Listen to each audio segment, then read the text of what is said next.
Ouais, bonjour la famille. Oh, soulagement, soulagement. Oh mon Dieu, oh là là. C'est tellement compliqué, c'est tellement révélateur de toute notre saison. Real, c'est à Vigo, 3-2. Je pense qu'on a fait le nécessaire. Le plus important, c'était gagner. Donc on a gagné de la douleur, c'est vrai, de la douleur. Mais voilà, une victoire, c'est une victoire.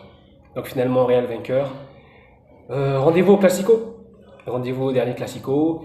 Une réponse favorable aussi au dernier match des voisins. Moi, je les appelle les voisins, FC Barcelone, qui eux ont fait aussi le nécessaire de gagner contre Valladolid. Bon, ils ont commencé un match avec, je dirais, une équipe B, hein. Après, en deuxième période, les grands sont rentrés, ils ont fait le travail. Et donc, victoire du Real et aussi victoire du FC Barcelone.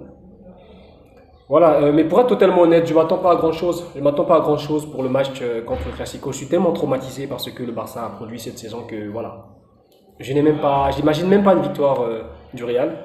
Tout ce que je souhaite, c'est que l'équipe joue avec du caractère, qu'on ait des couilles, qu'on montre qu'on, voilà, que l'honneur est en jeu. On doit jouer en montrant que voilà, on est à terre, mais c'est pas pour autant qu'on va se laisser faire. C'est tout ce que je demande de cette équipe.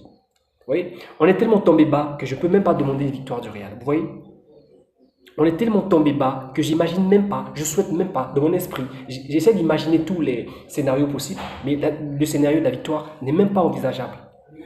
Et ce qui est grave dans cette histoire, c'est que ce n'est même pas le Barça le plus extraordinaire qu'on a connu. Rappelez-vous, il y a eu un Barça Prime, Barça d'Iniesta, de Xavi, 2009, 2010, 2011, 2012. On a eu un Barça qui était beaucoup plus fort en termes de domination. Sur la scène européenne, on a eu un Barça beaucoup plus grand que ça. Mais malgré ce Barcelone-là, à l'époque, quand le Real Madrid venait jouer, je venais avec l'idée, oui, je venais avec cet état d'esprit de on peut gagner, on va gagner.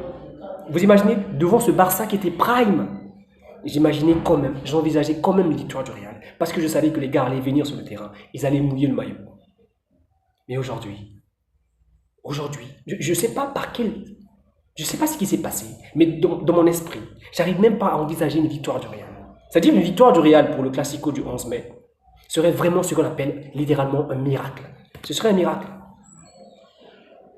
On dit qu'il faut croire, mais quand on arrive à un niveau où on ne peut même pas envisager une victoire à l'autre bout du tunnel, c'est que c'est vraiment grave et c'est je dirais, révélateur de toute la saison du Real Madrid. Voilà. Donc voilà, le rendez-vous est pris pour le 11 mai contre le FC Barcelone. J'avoue, j'ai peur, j'ai peur. Et j'avais jamais été dans un état d'esprit aussi défaitiste. La seule chose que j'espère, c'est qu'on se battra. On jouera avec du caractère, comme on a fait en deuxième mi-temps lors de la finale de la Coupe du Roi. On espère un résultat pas trop chaotique. On espère un Real avec un visage d'honneur. On veut des guerriers sur le terrain. Même si on devait perdre ce match, j'aimerais qu'on perde ce match avec la manière, surtout. Voilà. Donc je souhaiterais un petit, je sais pas moi, un petit 2-1 comme défaite.